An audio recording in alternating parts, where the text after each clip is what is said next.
boa noite a todos. Estamos ao vivo.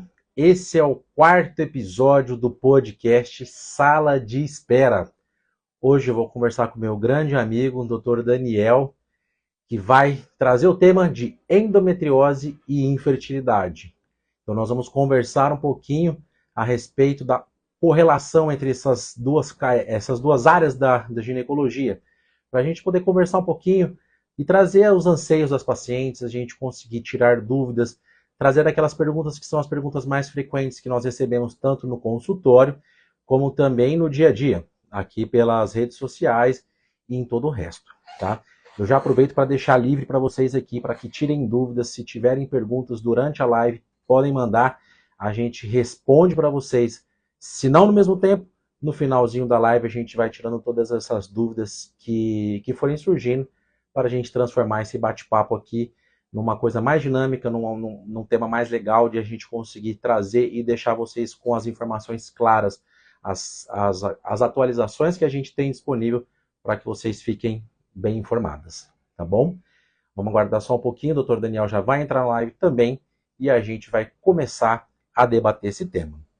Quero aproveitar aqui para deixar já o pedido para vocês não deixarem de curtir todos esses conteúdos que a gente traz. O Dr. Daniel também traz assuntos extremamente relevantes, além de ser um grande amigo meu, a gente se formou junto em ginecologia e obstetrícia, então não deixa de acompanhar o que a gente traz aqui para vocês nas redes sociais. Acho que são temas distintos, porém complementares, então faz parte da vida de toda mulher, então se vocês querem entender um pouquinho de tudo desse submundo da ginecologia que a gente tem, não deixa de acompanhar a gente também, tá?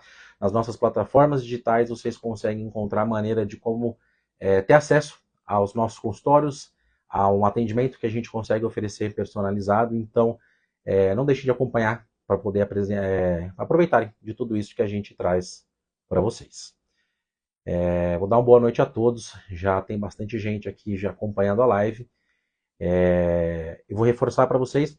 Esse, na verdade, é o quarto episódio do podcast, mas provavelmente vai ter uma sequência muito bacana deles, tá? Eu já vou dar esse spoiler para vocês, porque a endometriose com infertilidade, a gente tem uma gama de possibilidades que a gente tem para abordar em relação a esse tema, tá bom? Então, já vou deixando vocês abertos aqui para poder saberem que vai ser o quarto agora, o primeiro que eu estou tendo com a presença do Daniel, mas que certamente serão infindáveis as oportunidades. Com certeza a gente vai se encontrar ainda outras vezes por aqui. Deixa eu só confirmar a presença dele aqui. Maravilha, prontinho, já deixei ele ciente aqui, ele já me deu um aceno aqui que já vai entrar na live também para a gente poder começar. Pessoal, aproveitando, tá? Final do ano tá acabando, então acho que vale vocês estarem olhando aí. Pensa aí quando foi a última vez que você passou em consulta ginecológica, quando é que você se cuidou, ou se você está com uma programação, um planejamento futuro aí de quero engravidar, ou não, estou com alguma coisinha me chamando a atenção de diferente, não perca a oportunidade. Final do ano é uma ótima oportunidade de você colocar em dia a sua rotina ginecológica, se cuidar um pouquinho. Para quem é homem, está acompanhando essa live também, porque às vezes a mulher sofre com endometriose, a filha tem endometriose, quer entender um pouquinho sobre isso também, não deixe de acompanhar para você também. Marca a consulta para quem precisa, mais para você também. O importante é a gente estar sempre se cuidando e não perdendo a oportunidade de passar por um acompanhamento especializado, um acompanhamento diferenciado. Então, não deixe de aproveitar essa chance de vocês conseguirem colocar.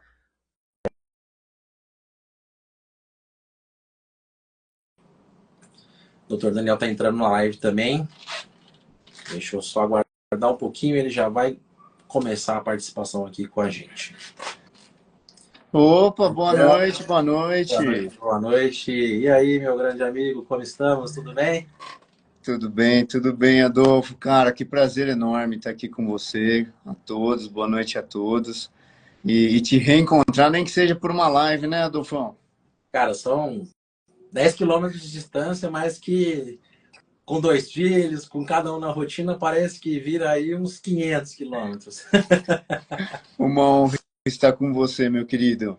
Um prazer enorme, espero que vai ser bastante produtivo, não tenho dúvidas disso. Com certeza. Daniel, vou fazer a tua introdução de novo aqui para todo mundo, então. quarto episódio da temporada do podcast Sala de Espera. Então convidei o Daniel, meu amigo, a gente se formou junto aqui em ginecologia e obstetrícia, cada um seguiu seu caminho depois, mas como eu já falei, nossos caminhos se cruzam depois dessa parte. São áreas diferentes, mas que estão interligadas. Então, a gente quer conversar um pouquinho e debater esse tema aí com todo mundo que está acompanhando. Vou reforçar para deixar aberto aqui, se vocês tiverem dúvidas na live também, para a gente poder ir conversando e a gente debater um pouquinho sobre isso. Endometriose e infertilidade, que são temas relevantes e que têm interesse aí de uma grande parte das mulheres, né? Dani, eu vou deixar um espacinho aí, um minutinho para você, se você quiser fazer uma introduçãozinha aí, falar um pouquinho sobre sua formação, toda essa parte de especialização e como é que as pessoas te encontram aí para o agendamento de consulta. Manda lá. Maravilha. Obrigado de novo pelo convite, Adolfo. Adolfo é um grande amigo, como ele adiantou, a gente se conheceu na residência, fizemos residência médica juntos. Eu me formei em Santos, sou médico ginecologista obstetra e sou especializado em reprodução assistida.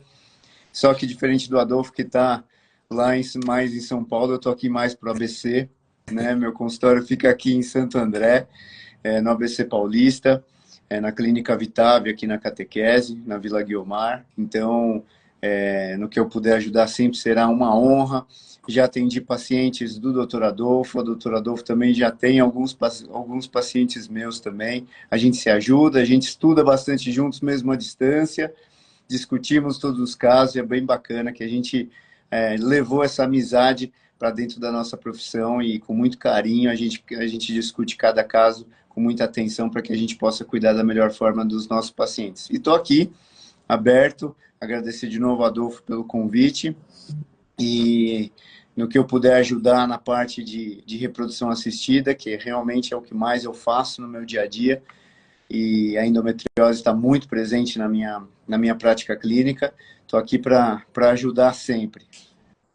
Maravilha. Eu até já falei para ninguém deixar de aproveitar de seguir a gente nas redes sociais, né? A gente traz assuntos diferentes, está sempre trazendo atualizações, relato de caso, de paciente e tudo mais. Então, para não perder essa oportunidade de acompanhar essas atualizações aí que a gente vai comentando, né? Então, Dani, vamos começar um pouquinho aqui. Separei umas perguntinhas para a gente ir debatendo, que eu acho que fica um bate-papo legal, a gente toca a bola um pro outro para a gente ir conversando sobre isso. E eu queria trazer aí de início para a gente entender qual que é a correlação. Por que a endometriose causa infertilidade? Eu queria entender o olhar do infertileuta. Como é que você entende os prejuízos da endometriose? Para a gente começar a conversar um pouquinho desse tema. Bom, isso é excelente, né? A gente explica bastante isso no consultório, porque, na verdade, toda consulta médica, ainda mais quando a paciente já chega para a gente com o diagnóstico, com a suspeita de endometriose, a gente tenta explicar o porquê que essa doença realmente incapacita ou dificulta a concepção, né? Ou seja, dificulta a gravidez. E existem algumas formas dessa doença afetar a fertilidade como um todo, né, Adolfo? E no nosso caso, é principalmente a alteração anatômica, né, uma doença inflamatória que altera todo o trajeto anatômico, seja ele na parte tanto do útero, trompas, que são os anexos, e até mesmo nos ovários. E como uma doença inflamatória causa, ela gera um ambiente muito hostil, diferente da paciente que não tem endometriose, que não deixa ou dificulta, deixa o ambiente um pouco mais inflamado, dificultando a implantação até mesmo dentro do útero e o encontro dos gametas, seja espermatozoide e óvulo. Então, a gente tem uma alteração anatômica, que é a endometriose pelo processo inflamatório crônico, deixa a anatomia toda distorcida, ou seja, altera completamente a anatomia e faz com que o espermatozoide não chegue até o óvulo, né? E também a gente tem as doenças localizadas nos ovários, que são os endometriomas, que diminuem a qualidade dos óvulos, diminuem a reserva, a quantidade de óvulos também, e consequentemente, diminui a formação e também qualidade dos embriões formados. Então, a gente sabe que é uma doença que afeta todos os trajetos possíveis, desde os encontros dos gametas até mesmo na concepção e na implantação também. Maravilha, isso daí eu acho que vale complementar mesmo, de fato que a gente trabalha com isso. Muitas pacientes às vezes estão lá tentando engravidar, já faz 2, 3 anos, são pacientes que que nunca foram investigar o porquê da infertilidade delas, né? E aí, quando a gente começa a fazer um pouquinho mais a fundo essa investigação, a gente encontra é, tanto fatores anatômicos, como você comentou, mas principalmente lesões que promovem um ambiente inflamatório da resposta da endometriose. Então, é uma paciente que ela nunca suspeitou de nada, apesar de ter cólicas menstruais intensas, apesar dela ter dor na relação, sempre foi falado para ela que era normal, ela vai sofrer com isso, faz parte, e não é bem assim. E essa paciente é aquela que realmente sofre as consequências, que é que ela demora a procurar a ajuda de um especialista, e quando ela já chega para a gente, ou chega para você, já um pouco mais tarde, a gente tem que correr atrás do tempo perdido para a gente garantir que ela tenha a fertilidade dela preservada, que a gente consiga fazer com que ela tenha qualidade de vida, que ela fique no controle do corpo dela, e não deixar a doença fazer com que ela perca toda a oportunidade de realizar sonhos que elas têm, né? Então, acho que isso daí é essencial dessa parte. E já vou emendar aqui uma outra pergunta para a gente continuar esse bate-papo, para entender assim, o paciente fez o diagnóstico de endometriose, foi feito com outro profissional, ou você investigou, avaliou a paciente. Essa paciente tem endometriose, ela precisa de fertilização ou não? Essa paciente ela pode ser acompanhada clinicamente, ela pode tentar fazer uma gestação espontânea. Como que vocês abordam esse tema? Como que é levado em consideração? Isso daqui vai ser um gancho para a pergunta que eu vou fazer depois, então acho que vai ser legal a gente começar a conversar um pouquinho disso. Como é que é essa visão de vocês? Paciente tem endometriose, ela é uma candidata à fertilização em 100% dos casos ou não? Perfeito. Isso é uma pergunta muito frequente, Adolfo. Muito, muito mesmo, que todas as pacientes fazem. Detalhe, a endometriose não é sinônimo de infertilidade. Isso é muito importante. A gente está falando que é uma doença, como a gente comentou, que altera o trajeto, ou seja, a estradinha até o encontro dos espermatozoides, seja útero ou até as trompas, porque a fertilização acontece na trompa. Então, quando eu tenho alteração da estrada para o espermatozoide chegar até o óvulo, já compromete a fertilidade. E quando ela fica inflamada, ardida, então é igual ficar ardendo com um machucado. Pensa lá dentro, uma ardência, um inchaço lá dentro. É isso que a endometriose acontece. Se eu estou ardido, se eu estou inchado, eu não consigo funcionar da melhor forma. Então isso altera a funcionalidade dos órgãos pélvicos, ou seja, da infertilidade. Mas a gente sabe que a maioria das pacientes com endometriose engravidam normalmente. Então, não é porque a paciente tem um diagnóstico ou tem uma suspeita de endometriose que ela é infértil. A gente verifica que a grande maioria das pacientes que tem uma endometriose até que leve, e em 60% dos casos acontece uma gravidez. E às vezes mal elas sabem que tem uma endometriose leve, Adolfo. Mas vem aquela ressonância, um espessamento de ligamento útero-sacro, né, muito inespecífico, né, que a gente tecnicamente fala assim, poxa vida, para não falar que não tem nada, tem esse espessamento aí atrás, logo atrás do útero. E a paciente engravida e chega para a gente falando assim, doutor Daniel, eu acho que eu vou ter dificuldade para engravidar. E aí depois, no fim das contas, a gente percebe que é um achado muito inespecífico, ela pode até ter uma endometriose, né, bem leve, mas que não compromete a fertilidade. Então, em 60% dos casos, as pacientes com endometriose vão engravidar normalmente. E nem todas precisam de tratamento reprodutivo, né? Geralmente, o tratamento reprodutivo é mais indicado para aquelas pacientes que têm a infertilidade como diagnóstico, ou seja, uma possível consequência da endometriose. Agora, também é importante, fazendo um parênteses aqui, né, Adolfo, que a gente está falando da fertilidade, a oportunidade do congelamento de óvulos para essas pacientes também, né? De preservação da fertilidade. Quando a paciente tem um diagnóstico de endometriose, a gente avalia, vê direitinho se realmente esse diagnóstico é mais fidedigno, né? Então é confiável. Como foi feito esse diagnóstico? Foi feito por cirurgia? Não foi feito por cirurgia? Foi feito só por imagem?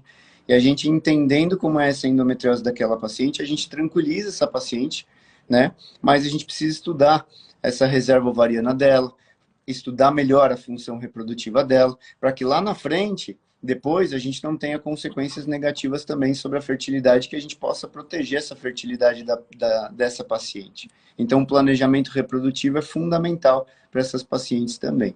Perfeito. E também, Adolfo, quero só fazer um parênteses aqui, que tem muita gente querida aqui, hein? Ó, mandando mensagem, a Bela, ó, bacana, a Bela, a Letícia, um abraço para vocês, o Dimas. Grande, ó, doutor Felipe também, ó, mandar um abraço para todo mundo aí. Se vocês quiserem fazer perguntinhas, fiquem à vontade. Desculpa, Adolfo. Manda Imagina, bala. deixa eu aproveitar também, que como essa live é aberta, tanto que vão ter colegas, vão ter pacientes, ou vão ter pessoas que estão interessadas no tema e vão querer saber um pouco mais, assim, aproveita para definir de uma forma rápida para todo mundo, assim, o que é infertilidade? Como é que você faz diagnóstico? Assim, ó, qual que é o conceito de infertilidade? Para quem, às vezes, não sabe que tem, mas às vezes tem, você fala, ó, presta atenção, é esse daqui, ó, esse é o conceito de infertilidade. Perfeito. Então, a infertilidade é a ausência de gravidez, né? Após um ano de tentativas sem métodos contraceptivos com relações sexuais regulares. Então, o que, que é isso? Então, o casal está tentando engravidar com relações sexuais regulares. O que, que são relações sexuais regulares? Em média, 2 a 3 relações por semana, pelo menos, sem nenhum método contraceptivo, obviamente, e em um ano não conseguiu essa gravidez de maneira espontânea. Agora, existe um subtipo da definição de infertilidade, né? Isso é para os pacientes sem nenhum diagnóstico possível diretamente relacionado à fertilidade. Então, por exemplo, a endometriose, se essa paciente já tem um diagnóstico e está tentando, a gente não precisa chegar a um ano de tentativa para a gente poder investigar essa paciente, porque ela já tem um fator de risco para tal. Assim como para as pacientes de 35 anos para cima, que aí essa investigação é mandatória a partir de 6 meses de tentativa. Porque em reprodução humana, né, Adolfo, assim como na endometriose e a fertilidade, o tempo é o nosso grande aliado, mas ele pode ser um dos grandes fatores de dificuldade para a gente. Então, essa paciente, depois de com idades avançadas, a gente sabe que um dos fatores que mais diminui a quantidade e qualidade dos ovos é o fator idade. Então, a gente não pode perder tempo. A gente precisa sempre em reprodução humana e sempre no mundo da fertilidade ser proativo para a gente proteger essa paciente e otimizar ao máximo o tempo que ela tem, que muitas vezes é curto para a gente. Maravilha. E eu tinha separado aqui, pensei em duas perguntas que eu acho que aí eu também vou responder um pouco mais essa parte, conforme a gente for falando aqui. Eu vou juntar em uma só, que eu acho que elas se correlacionam, eu acho que tem importância, então nós vamos responder ela acabando em dois tempos, mas vai dar para a gente conseguir explicar direitinho essa parte. Ó, vamos aproveitar, vamos só responder. Ó, a Bela fez uma pergunta ali em relação à cirurgia da endometriose. Se tem, só tem benefícios ou pode prejudicar a reserva ovariana? Se é mito. Na verdade, ela pode prejudicar sim, tá? Não só pelo comprometimento da endometriose em si no ovário e pelo tempo que se leva, às vezes, para fazer o diagnóstico correto e abordar o problema que ela tem no ovário. Mas se abordado de uma maneira irregular, vamos falar uma maneira inadequada, não a melhor conduta, você acaba prejudicando. Se você faz uma ressecção mais ampla, removendo mais do que a lesão realmente está ali acometendo o ovário, se você, ao invés de priorizar uma sutura para hemostasia, você acaba cauterizando mais, então você já vai tirar, às vezes, o tecido lesado, você vai acabar promovendo uma lesão maior e dificultando e atrapalhando essa questão da reserva ovariana. Tanto que é indicado para pacientes que vão passar por esse procedimento, a gente fazer uma dosagem prévia, para a gente já avaliar de fato como está essa reserva ovariana, para a gente tentar ser o mais conservador possível, para a gente não invadir essa paciente e não prejudicar. Falar, oh, parabéns, resolvi o seu problema da endometriose e te gerei um outro problema depois. Então, o ideal é que seja o mais conservador possível.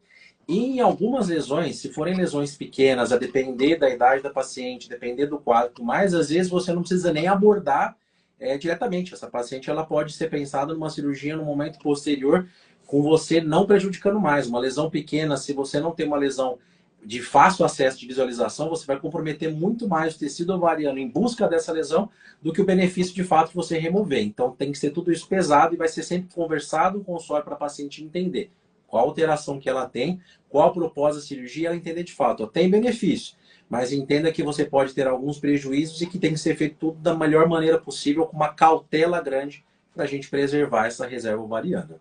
E eu acho que já é uma excelente pergunta, porque vai dar entrada nessa próxima que eu vou conversar aqui com você, Dani, para você responder. Acho que isso aí vai até gerar mais um pouco de pensamento todo mundo aí com outras perguntas. Em relação à intensidade da endometriose, isso interfere. A paciente tem endometriose, a gente já fechou o diagnóstico e você está vendo, ela tem fertilidade com esse fator. A intensidade da endometriose, ela vai alterar na conduta de, olha, essa paciente ela precisa de uma cirurgia para a gente fazer uma programação da fertilização ou não? Como é que vocês veem do ponto de vista aí da parte da reprodução? Muito bom. Excelente essa pergunta. Muito boa mesmo, Adolfo. Sim, pode influenciar sim na nossa conduta e a gente tem que, como a nossa função é a proteção da fertilidade da paciente, a gente tem que proteger, porque como você falou, e emendando a pergunta da Bela, ótima pergunta, Bela, que realmente pode prejudicar a reserva ovariana, principalmente a doença quando acomete o ovário, né?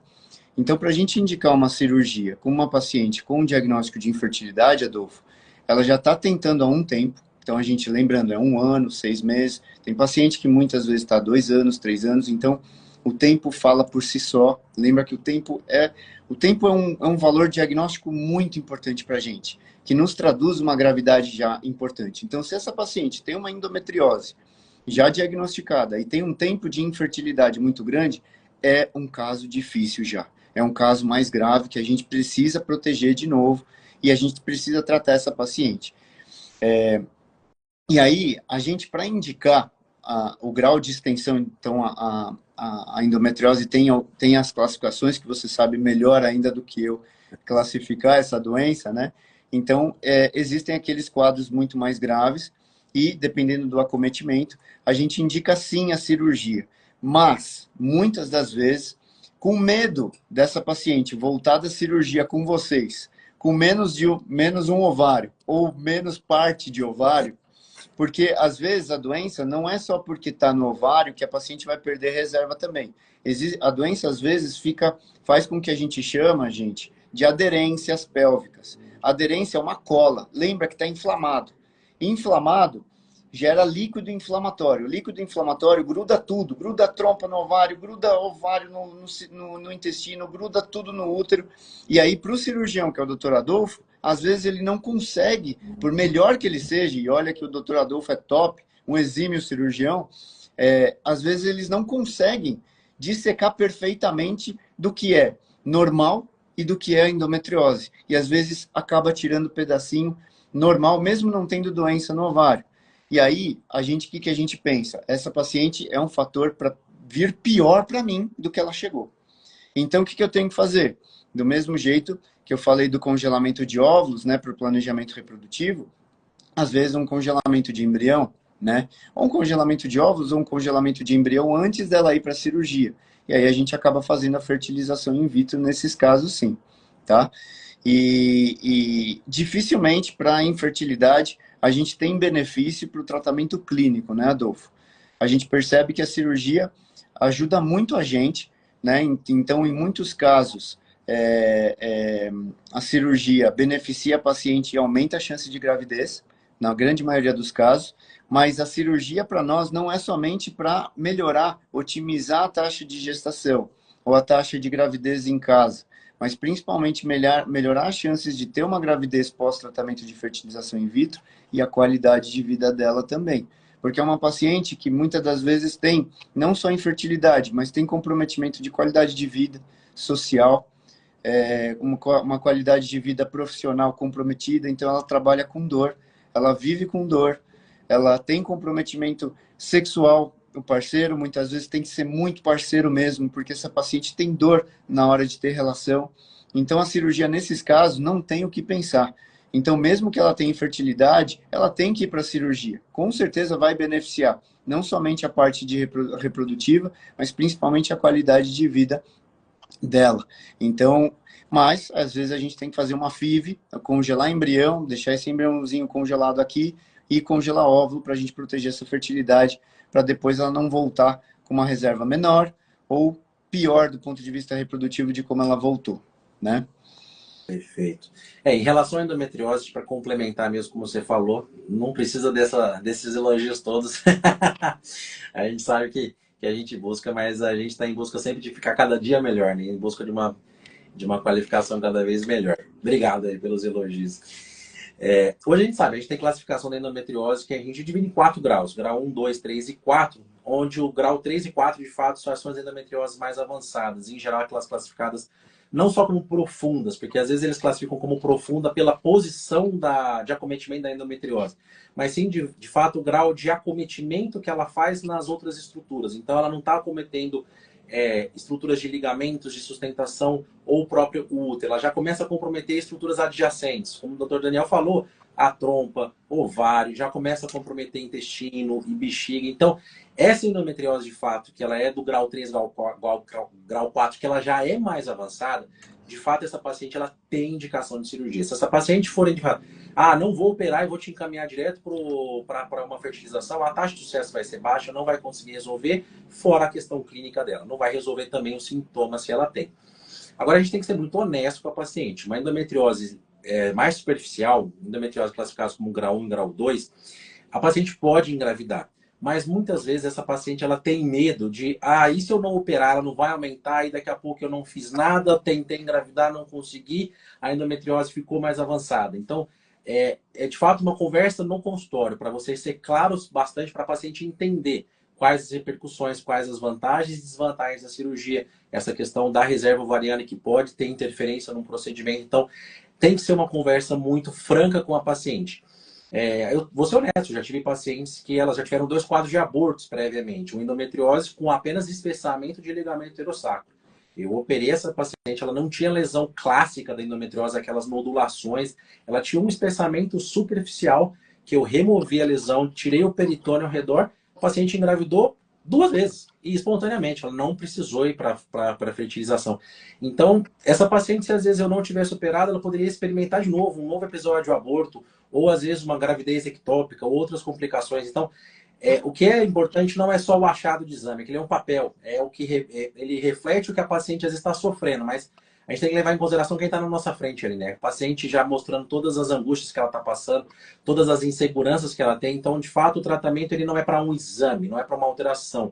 É para a paciente que está ali na nossa frente. Ela já se mostra, às vezes, desesperada, ela quer uma ajuda. Então, não faz sentido a gente fechar os olhos e falar, a teoria é isso e acabou. É claro que a teoria serve para a gente se embasar e é ela que a gente segue. Mas a gente tem que olhar todas as opções que a gente tem para a paciente, todas as definições de uma cirurgia ou não, de uma reprodução ou não, elas são debatidas em conjunto. E de fato, o nosso papel ali é a gente trazer as informações para a paciente e a gente fechar isso em conjunto. Vou aproveitar, Dani, para responder aqui. A Lima Arafiati fez a pergunta se existe um tratamento para endometriose que não, para quem não quer fazer reprodução assistida. E de fato foi o que eu acabei de comentar mesmo. Às vezes a paciente ela tem um grau de endometriose, independente do grau que seja. Se essa paciente está tendo dificuldade para engravidar com esse diagnóstico, a gente pode inferir que a endometriose está atrapalhando, ela está causando essa infertilidade. E a gente removendo os focos de endometriose, a gente fazendo uma cirurgia de uma maneira ampla, onde a gente consegue deixar ela limpa da endometriose, a gente vai tirar todos os efeitos negativos da parte anatômica, que ela pode promover as distorções, e principalmente da resposta inflamatória desencadeada pela endometriose. Então você consegue gerar um microambiente mais favorável.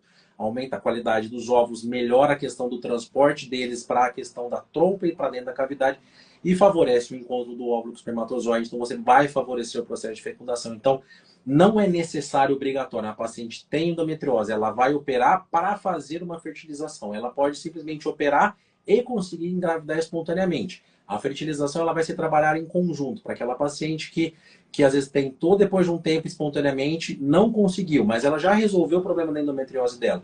A gente tem que trabalhar em conjunto essa parte. Mas, de fato, não é obrigatório a gente pensar na reprodução. E, de fato, quem tem endometriose pode engravidar espontaneamente, mas em caso de não ter conseguido, a cirurgia pode ser o caminho.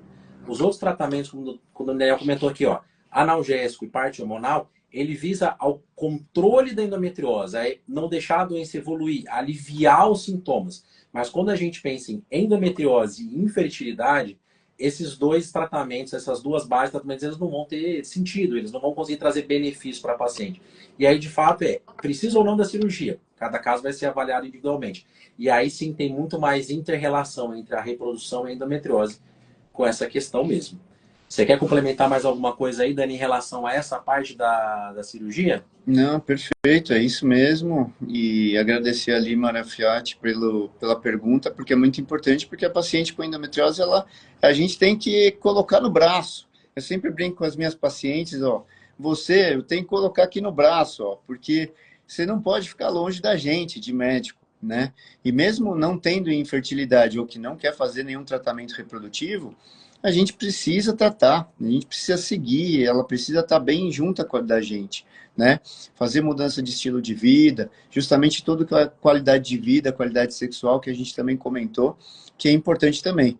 A gente, óbvio que não é o nosso tema aqui, mas não só a endometriose está relacionada à infertilidade, mas a depressão também, né? Então, pela alteração de qualidade de vida, então nós, ginecologistas, a nossa missão para a gente poder melhorar a qualidade de vida da nossa paciente. E quero aproveitar também aqui, Adolfo, agradecer várias pessoas aqui, ó. Ah, grande Reginho, um abraço para vocês aí, família querida. E temos alguns depoimentos aqui, ó, Adolfo. A Dani colocou: não tive as informações corretas quando descobri a endometriose e hoje sinto isso. Fiz a cirurgia e depois não tive respaldo e hoje me afeta. E a gente comentou aqui, né, Dani? Mas calma, sempre existe, sempre não existe tempo perdido, né? Óbvio que a gente falou do fator tempo, que o mais rápido a gente precisa otimizar, mas sempre existem alternativas para poder fazer esse diagnóstico da melhor forma, fazer o tratamento no tempo agora certo, né? E sempre pergunte para o seu médico, ginecologista, se precisar, vá a um subespecialista, como por exemplo o doutor Adolfo, que é especialista nisso, né? Ou passe em consulta também com o fertileuta, no meu caso, puxando aqui para o meu lado, né? Porque a gente tem muita paciente que vem para mim, Adolfo, falando: doutor, eu não quero FIV, eu não, eu tenho, minha religião não permite. E aqui no consultório não tem problema nenhum. O que eu mais quero é melhorar a qualidade de vida da minha paciente. E muitas pacientes a gente discute, ou quero uma orientação. Doutor, eu vim aqui para fazer um planejamento reprodutivo, eu nem estou tentando engravidar, mas eu tenho endometriose e eu passei, estou aqui para saber sobre a minha fertilidade, estou aqui para saber como que a gente pode fazer um planejamento bacana, porque eu estou com medo, eu tenho várias dúvidas a respeito, e eu sei que é uma doença que realmente incapacita, né? Então a gente tem que estar aqui pronto, independente do que a paciente deseja, seja do lado reprodutivo ou não, para melhorar e otimizar sempre a qualidade de vida dela. Perfeito. Eu acho que eu vou reforçar que é exatamente o que você falou. Às vezes a paciente ela confia muito em alguém porque alguém indicou, às vezes alguém falou que já fez alguma coisa. Procure sempre especialista. O ideal, investigue quem é que você vai confiar a sua saúde. Ela tem que saber qual a formação, onde ele se preparou, como é que ele está, se ele está atualizado ou não. Então, quanto mais a paciente investigar aquele profissional que vai cuidar dela, mais segura ela vai estar em relação ao diagnóstico, ao tratamento proposto, e é tudo que vem na sequência, né? Quanto mais a gente conseguir deixar claro que isso faz diferença, é o essencial para a paciente. Senão ela vai, às vezes, se consulta com um que não é o especialista, mas dá um tratamento equivocado, não é o melhor, não é o mais atualizado, e esse é o tempo que você comentou, ela vai perdendo, perdendo. Claro, a gente consegue correr atrás, mas quanto mais precoce a gente fizer o diagnóstico e o tratamento, melhores são as chances no futuro de resolver os problemas de vida dela retomar a qualidade de vida e também na questão da fertilidade, né? Perfeito. E aí, Adolfo, só fazer um parênteses em relação ao que a Dani falou, porque a Dani, o comentário dela foi muito importante e oportuno, porque a gente tem uma preocupação em relação à qualidade da informação, né? Que ela colocou aqui, ó, não tive as informações corretas. Nada, Dani, aliás, todos que estão presentes, nada substitui uma consulta médica, gente. Nada. Não é Instagram, não é Facebook, não é Google, Dr. Google, porque é a primeira escolha delas, a gente sabe disso. A gente pede para o Google, Adolfo. O Google sempre está no já tem a primeiro resposta patamar, pronta. para depois elas chegarem até a gente. E está tudo bem. E está tudo bem. Mas a qualidade da informação está associada exatamente a isso que o doutor Adolfo comentou. Avalie o seu profissional. Né? A gente tem órgãos e entidades muito bem estabelecidos em relação às nossas formações. A gente está aqui estudando o tempo inteiro, gente, e é por vocês. Então, nada substitui uma consulta médica. Então, sempre tá com dúvida, puxa, eu não sei se isso realmente é verdade, se isso é aquilo. Vá ao médico, consulte com a gente, para a gente poder nortear e passar a informação mais robusta do ponto de vista científico e de melhor benefício para vocês, porque essa é a nossa função. Deixa a gente trabalhar também, né, Adolfo? Dani, falando em trabalho aí, então, ó, eu vou fazer um bate-pronto. Vou responder a pergunta ali da Limária Fiat, e já vai responder a da Janaína Santos. Cada um vai fazer essa aí que que elas têm. A pergunta da Lima Arafiati foi quanto tempo que ela pode tentar engravidar depois da cirurgia.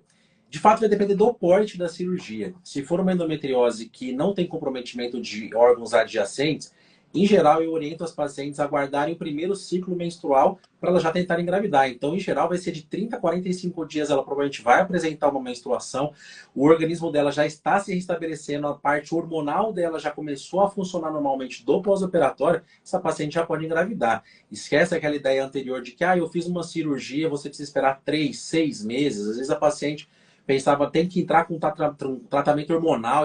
Não, hoje em dia a gente sabe, a cirurgia é minimamente invasiva. Em 15 dias ela está fazendo todas as atividades habituais do dia a dia dela, sem restrição. Passado um ciclo menstrual onde o organismo dela já se recompôs, já se reestruturou, ela está liberada para cirurgia. Claro que uma cirurgia um pouco mais agressiva, quando tem um comprometimento intestinal ou uma lesão vesical, a gente vai segurar um pouquinho mais esse tempo para a liberação. Mas, em geral, não vai passar de 60 a 90 dias. Essa Ou paciente ela até, não vai precisar de um prazo maior. ou até uterino também, né, Adolfo? Existem aqueles adenomiomas importantes que às vezes precisa esperar um tempinho por conta da cicatrização do miométrio, que é o músculo do útero, né, se tiver bastante acometido. E aí, às vezes, a gente espera um tempinho a mais, né? Você Exato. pode falar um pouquinho melhor a Era o que respeito. eu ia finalizar. Quando a gente mexe, apesar de falar endometriose, ela é grande, pegou intestino, pegou bexiga, em geral é 60 dias depois a paciente está liberada. A única exceção de a gente segurar mais é o que o Daniel Dani falou. É a questão do miomatose, então dos miomas uterinos ou dos adenomiomas. Claro, de adenomiose, que é a endometriose do miométrio, que é da musculatura do útero. Quando a gente mexe na anatomia uterina, você tem que esperar um pouco a mais. Em geral, 6 meses, para dar tempo desse útero estar cicatrizado, para essa paciente ela garantir que o útero está recuperado a ponto de conseguir apresentar aquela distensão do crescimento da gravidez. Uma gravidez muito precoce aumenta riscos tanto de abortamento como o risco de complicações na gravidez. O maior medo, de fato, é uma ruptura uterina que aconteça lá no terceiro trimestre. Então, essa paciente ela tem que ser acompanhada de perto. Essa paciente ela vai ser avaliada de uma maneira diferente no pré-natal, vai ser muito mais rigoroso. Ela vai ter um pré-natal de alto risco e o parto dela vai ser programado de uma forma diferente. Então, quando você mexe no útero, quando você mexe em fibras miometriais, de fato, essa paciente ela vai ter um acompanhamento diferente. Agora, quando a gente mexe, de fato, na endometriose em si, que não comprometeu a musculatura do útero, mas outros órgãos, em geral, é 30, no máximo 60 dias essa paciente está liberada. E a outra pergunta, Dani, agora é para você aí. Ó. Após a cirurgia, quanto tempo que você pode fazer depois da transferência? Perfeito, vale exatamente para. É a mesma pergunta, emendando também com a Dali, né? Um abraço, Janaína, obrigado pela pergunta. E basicamente, paciente que vai fazer transferência, né? Transferência, para quem não sabe, TEC, que a Janaína colocou, é transferência de embrião congelado, ou seja, aquilo que a gente comentou no começo da live. Tem algumas pacientes que congelam o embrião e vão para a cirurgia, né? E aí, depois de operadas, liberados pelo Dr. Adolfo, por exemplo, a gente vai e prepara o endométrio, né, para fazer a transferência do embrião. Então, uma vez operadas e liberada pós-cirurgia do cirurgião, maravilha, a gente já pode fazer o preparo de endométrio para realizar a transferência. Mas aí existe uma outra pergunta que a Janaína fez também. Excelente, Janaína, tá manjando, Janaína, que é realizar o bloqueio hormonal para ajudar para a transferência embrionária. Para quem não sabe, o bloqueio hormonal ele é feito através de uma injeção, né, intramuscular que a gente faz. Existem vários tipos de bloqueios injetáveis, né, de curta, longa duração, a partir da dose feitas, que visa exatamente o quê? Esfriar o processo inflamatório. Então, lembrando, por que eu vou bloquear a minha paciente do ponto de vista hormonal se eu quero uma gravidez, doutor? Eu sei que a gravidez depende de hormônio. Eu sei, mas a gente sabe que a endometriose ela é uma doença hormônio dependente. Então, os hormônios agindo, a doença fica ativa. E quando eu faço bloqueio hormonal, como o nome já diz, bloqueia, não tem produção hormonal, a doença esfria. Então, nesses casos, Janaína, o bloqueio hormonal não é para toda a endometriose.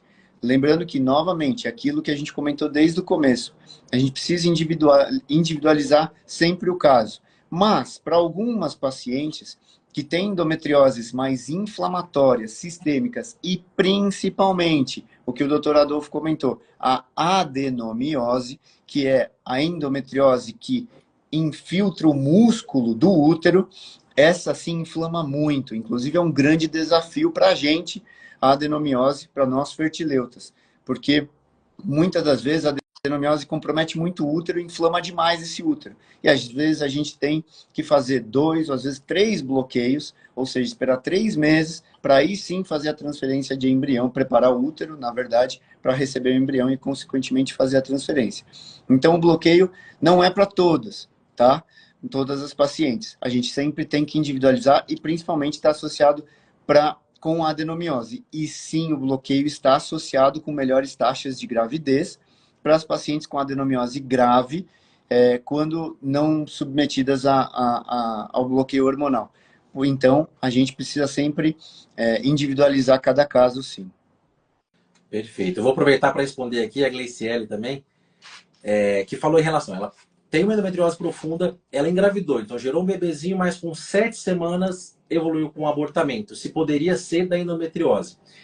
Pode, tá? Não dá para falar com 100% de exatidão, mas a endometriose ela tem os fatores que aumentam a possibilidade de um quadro de abortamento. São esses fatores inflamatórios, eles geram um microambiente, tanto dentro da barriga como intrauterino, mais hostil. Então ele atrapalha no transporte do espermatozoide, atrapalha no transporte dos gametas, atrapalha na fecundação, ele atrapalha em todo o processo, na nidação. Então, de fato, você tendo uma endometriose profunda, provavelmente você já tem uma repercussão maior de toda essa resposta inflamatória e sim a endometriose poderia causar. Não consigo falar com 100% de certeza.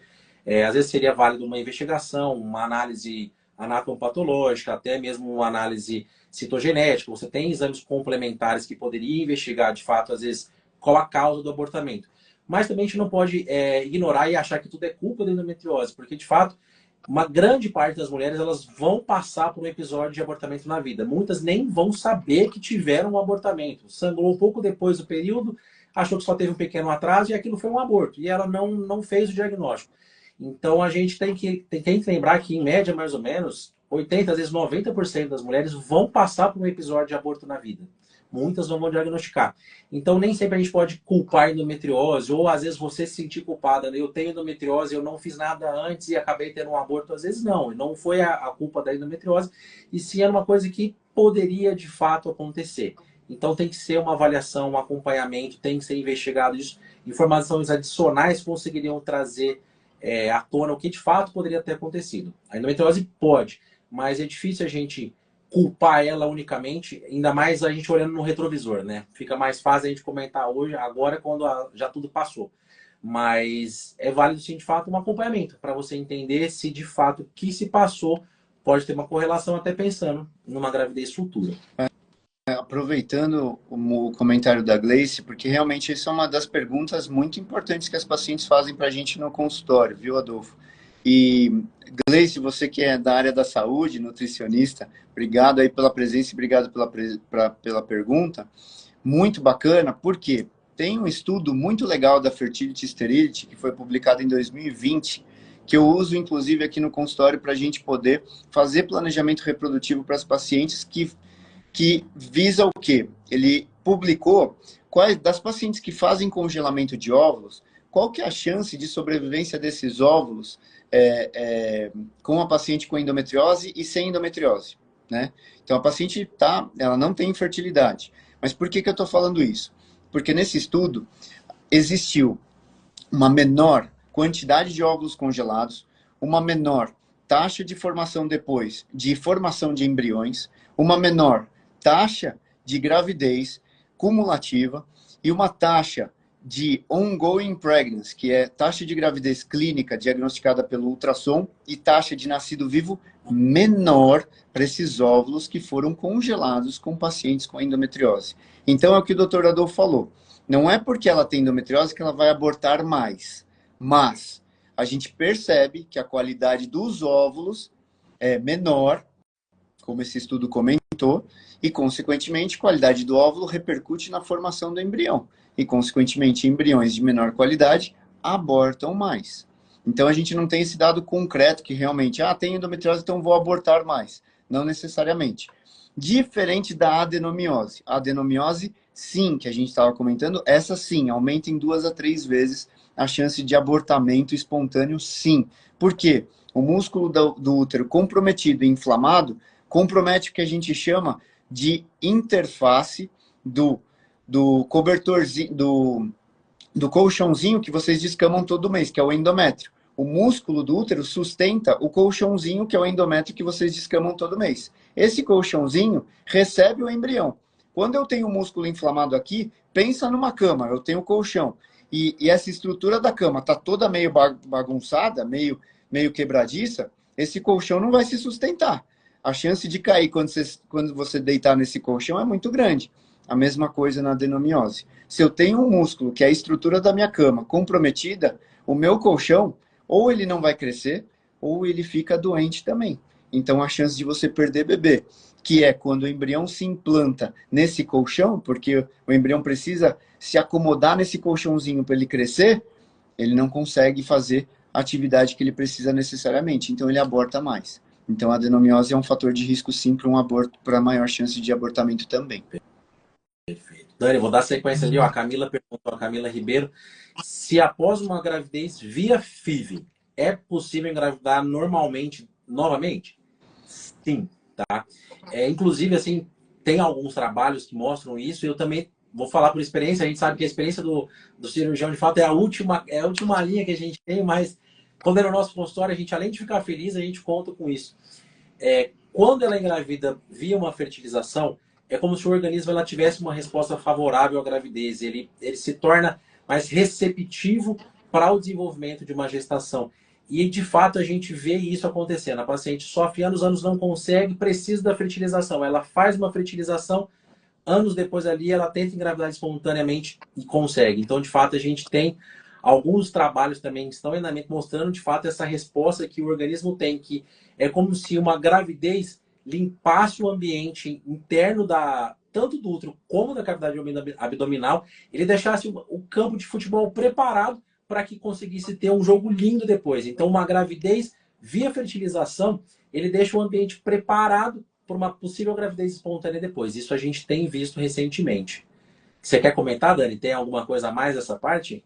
Não, perfeito, é isso mesmo. É totalmente possível e até espontaneamente. Quantas vezes eu vi isso? Nossa! Quantas vezes eu recebo mensagem, doutor Daniel, não vamos precisar de FIV, ou doutor Daniel, aqueles embriãozinhos vão continuar congelados, que agora veio outro espontâneo aqui, ó, maravilhoso, perfeito, graças ao bom Deus, a gente fica super feliz, é a coisa melhor do mundo. Nossa experiência de fato é a última, mas a felicidade que isso traz pra gente, isso daí passa na frente, é o que conta. Dani, em relação à questão da cirurgia, pensando quanto tempo ela pode fazer a FIV. Falando da nossa parte, 30 dias. Passado 30 dias da cirurgia, ela já tem a recuperação completa, o organismo está restabelecido. Da parte de vocês, qual que é o planejamento para uma paciente que passou por uma cirurgia de endometriose? Quanto tempo para ela poder fazer a transferência, fazer a fertilização? Aproveitando a pergunta da Bela, né? Isso. Obrigado, Bela. Bela está bem ativa com a gente. Obrigado, Bela. Obrigado pelo carinho. Valeu. Porque a live fica mais gostosa quando vocês participam bastante com a gente. E a gente agradece muito por isso. Olha, fazer a FIV, porque fazer a fertilização é em laboratório, né? Engravidar é outra coisa, né? Então, você tem os óvulos já congelados, vocês podem usar os óvulos quando vocês quiserem, entendeu? Então, o óvulo congelado, ele pode ficar por tempo indeterminado. Agora, fiz a cirurgia, o meu cirurgião já me liberou. E agora, doutor Daniel, posso já descongelar os meus óvulos e fazer a fertilização? Pode. Então, a gente fica mais à base, dependendo mesmo, igual o doutor Adolfo comentou, na base dos cirurgiões liberarem. E a gente faz um rescreening, né? Nós, fertileutas, a gente vê todos os seus, a parte reprodutiva de novo, checa todos os exames se está tudo bem, se está tudo ótimo, vê o planejamento junto e quando quiser, a gente já faz a FIV para poder transferir no tempo mais oportuno possível.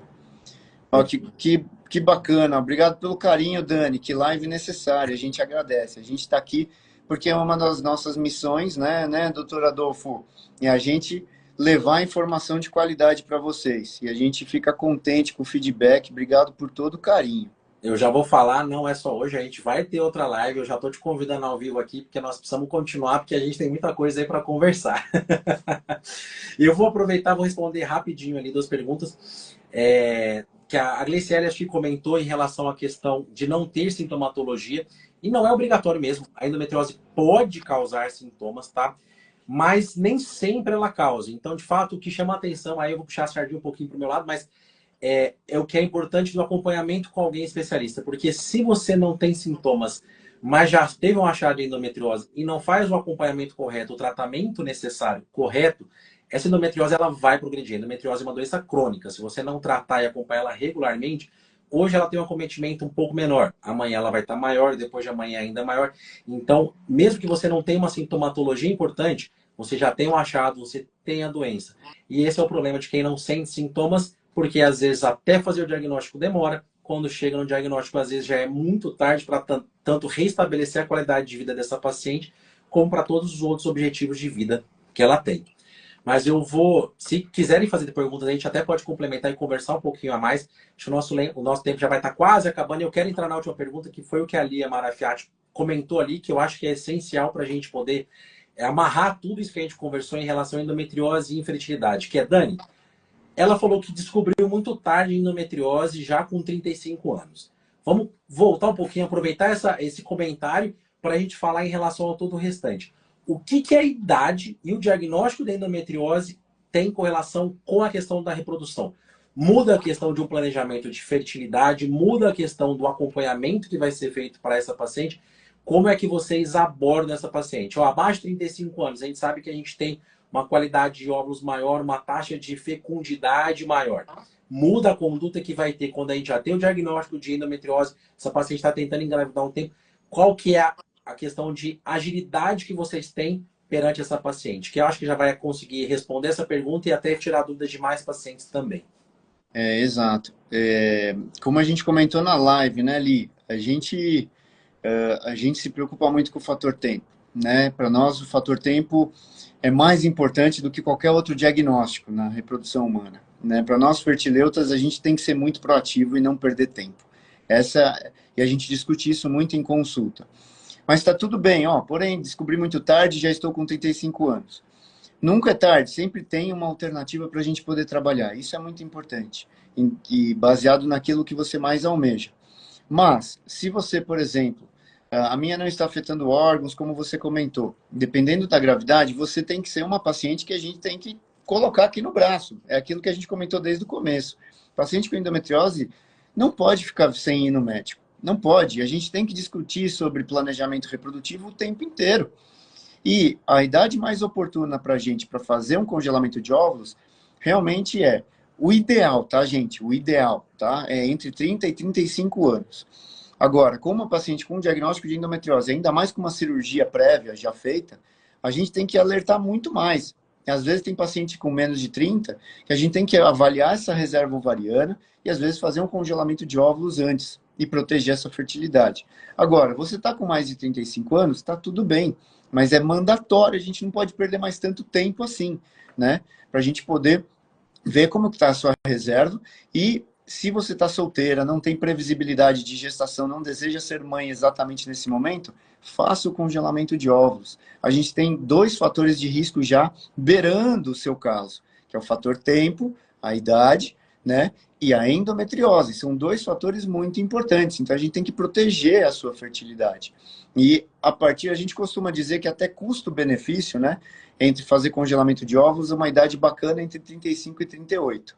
Isso sem endometriose, tá, gente? Quando tem endometriose, quanto mais cedo, dependendo do estágio da endometriose, dependendo da sua reserva ovariana, façam, né? Independente da idade. Porque, como a gente comentou, é um fator de risco muito importante. Lembrando que a endometriose atinge 15% das pacientes com diagnóstico de infertilidade e podem alterar as trompas, como a gente falou no começo da live, que é o fator tubo peritoneal, que atinge em 30%.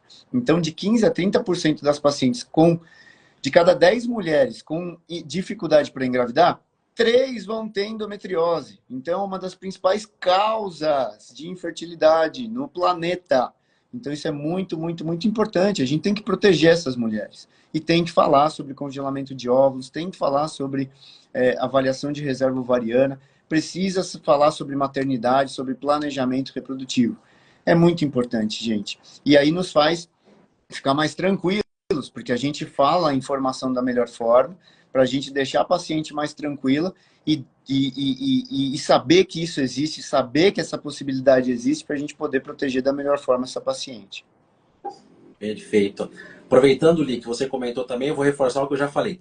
Na página do Dr. Daniel e também na minha página, canal de YouTube, a gente tem várias informações mais específicas até um pouquinho sobre esses dois temas de endometriose e infertilidade, abordando diversos fatores. Então, assim, se tem interesse, não deixa de acompanhar a gente, vai lá, vê, aproveita, se inscreve, já curte, já vê os temas que a gente tem, porque você consegue se informar muito mais em relação a isso. Vou te responder aqui, a pergunta foi em relação, Dani, se tem algum tratamento para inibir a evolução da endometriose. E, de fato, o tratamento da endometriose hoje ele é um tripé. É o tratamento com analgésicos para alívio dos sintomas que essa paciente vai ter. É o tratamento hormonal, como você comentou, que é o que visa o bloqueio da parte hormonal. A endometriose é uma doença hormônio dependente. Ela depende do hormônio estrogênio para se desenvolver. Se você bloqueia esse hormônio, ele vai esfriar o processo. Ele consegue fazer com que ele zere? Não, ele vai andar. E como eu costumo comentar com os pacientes no consultório, é você sair de uma corrida de 100 por hora para uma corrida de uma caminhada. Ela vai caminhar. Só que você vai esfriar esse processo. Porque a endometriose é uma doença crônica. Então, para finalizar, o tripé é o analgésico, a parte hormonal e a cirurgia. Precisa dos três em conjuntos? Não, eles trazem uma sinergia, uma sinergia quando você consegue fazer ambos. Mas, de fato, você pode, às vezes, optar em determinado momento por uma escolha da paciente qual é a melhor opção para ela. O que eu não recomendo só é fazer unicamente tratamento analgésico, porque você vai estar deixando a parte hormonal, a endometriose se desenvolver, e se a paciente já tem uma endometriose mais avançada, você também não está resolvendo com uma cirurgia. Então, de fato, uma combinação da parte hormonal, a cirurgia tem que ser avaliada a cada caso, o analgésico é para trazer, de fato, o conforto. Mas a gente tem esse tripé que a gente consegue trabalhar para oferecer, de fato, uma melhora na qualidade de vida aí das pacientes. É isso aí. Adolfo, a gente já está chegando, temos 9 ou 8 minutinhos ainda, está acabando, 10 minutinhos aí, porque a gente entrou um pouquinho mais tardinho, né? Exato. E porque nossa vida é muito louca, mas também agradecer vários depoimentos aqui, ó. Carla Pacheco, a Carlinha, minha grande embriologista queridíssima, obrigado por participar, cá. Obrigado. E olha que bacana. Ela falou, ó, sim, vemos uma menor qualidade no laboratório. Que top, Carlinha, é isso mesmo. E eu sei porque vocês sempre me comentam. Eu sempre peço pós-transferência, pós-punção ovariana de captação de óvulos, elas sempre me dão todo o feedback. A Carla é uma embriologista top, que a gente está junto no cotidiano e é muito bacana. Além de grande amiga, é uma excelente profissional e ela me dá muito feedback a respeito do laboratório. A gente fica muito feliz, porque tem muita coisa que nós... Viu, Adolfo? A gente fica muito de mãos atadas, nossos fertileutas, porque a gente depende muito do laboratório. Muito, muito mesmo. Eles são o coração da reprodução humana. Sem eles, a gente não tem gravidez, né? Então, os embriologistas são os caras fundamentais aí nesse processo também. Sem eles, a gente não é nada para a gente poder ter uma gravidez, né? Não depende. A gente pode ser o melhor cirurgião, o melhor clínico fertileuta possível, mas sem eles a gente não consegue dar a melhor chance de gravidez, então a gente tem que ter um laboratório de qualidade e profissionais como a Carla para nos ajudar também. Obrigado, Carlinha, pelo depoimento, um beijão aí para você. Daqui a pouco tem punção, hein? Final de semana até acho que tem uma para chegar. Eu acho que é isso, Dani, o que você falou é essencial. Na verdade, o que a gente consegue trazer de maior segurança para a paciente é quando a gente trabalha com uma equipe fechada, que a gente confia em todo mundo, que a gente tem segurança. Da minha parte, eu trabalho com a anestesista, que é de confiança, a instrumentadora, que é da minha equipe. Então, isso traz segurança para o momento da cirurgia, além do tratamento que eu sei que eu vou conseguir oferecer, e toda a parte de retaguarda que a gente tem, de exames que a gente vai confiar no laboratório, qual é o melhor, a melhor investigação. A paciente, ela precisa de um acompanhamento com infertilidade, quem que a gente vai confiar para a gente encaminhar. Então, a gente ter essa equipe fechada, eu acho que é o que traz mais segurança, e eu acho que quando a paciente percebe a importância de você ter uma equipe fechada que traz isso, ela se sente mais segura, ela se sente mais confiante. Isso já é o primeiro passo. A gente sabe que a parte psicológica também mexe com toda essa resposta. Então, quanto mais a gente consegue passar essa tranquilidade para a paciente, melhor são as respostas que ela vai ter para todas as condutas, todos os tratamentos que a gente oferecer, né? Isso aí, muito bacana, muito bacana. Evelyn, ó, eu também vi um comentáriozinho da Evelyn falando da esterossalpingografia, que deu endometriose, e aí ela perguntou se também é por isso que ela pode estar abortando. Tem essa correlação, mas Evelyn, eu vou deixar você com aquela pulguinha atrás da orelha, porque eu acho que esse vai ser um dos temas que eu vou convidar o Daniel para a gente conversar. Não vai demorar, vai ser em breve, tá bom? Porque eu acho que vai ser legal a gente abordou a endometriose em si, a gente fez uma visão ampla ali, a gente falando de endometriose. E acho que vai ser legal a gente trazer algumas coisas mais específicas um pouquinho. As alterações que a endometriose causa, por que, que elas podem atrapalhar na gravidez e qual que seria o acompanhamento, qual que seria a melhor conduta. E a questão de, como você comentou, a esterossalpingografia, o comprometimento das trompas uterinas, o que, que eles poderiam acarretar de prejuízos ou não, o que, que seria o melhor para a paciente, o melhor pensando na reprodução. Esse aí vai ser um tema que a gente vai trazer. Eu vou combinar com o Daniel, já estou fazendo um convite ao vivo, vai ser só a gente definir depois uma data, mas eu acho que vai ser legal para a gente começar a conversar um pouquinho, porque acho que a gente vai ter aí pelo menos um bom caminho pela frente para a gente trazer informação para todo mundo e a gente conseguir manter todo mundo aí atualizado. Maravilha. Eu vou pedir desculpa, mas vou aproveitar, não deixe de acompanhar, você vai saber em breve e a gente vai trazer, acho que, informações até um pouco mais completas para você, para não ser muito curto agora, a gente conseguir aprofundar um pouco nesse tema e ver se a gente consegue te ajudar e trazer informações aí que vão ser relevantes aí para o seu cuidado. Com certeza, um abraço, Evelyn, um abraço para Dani Gobate também, meus queridos, obrigado, a Patrícia. E aproveitar também uma última perguntinha aqui, Adolfo, porque é uma paciente também muito querida, a Lilian Dani, um abraço aí para vocês. E ela perguntou ó, se tem relação, ó, primeira menstruação aos 17 anos, indício de endometriose e infertilidade. Quer responder, Adolfo? Responda. Responda. Em relação à endometriose, como ela é uma doença hormônio dependente, a gente sabe que hoje tem fatores autoimunes que são principais responsáveis pelo desenvolvimento da endometriose. É como se o organismo fizesse uma vista grossa para aquela célulazinha de endométrio, aquela camadinha que se implantou fora, desenvolvesse num local ali errado e o corpo permitiu. Mas, de fato, para isso se desenvolver, essa paciente tem que menstruar. Assim como para fora, ela menstrua um pouquinho para dentro da cavidade. E isso é o que faz o desencadear da endometriose.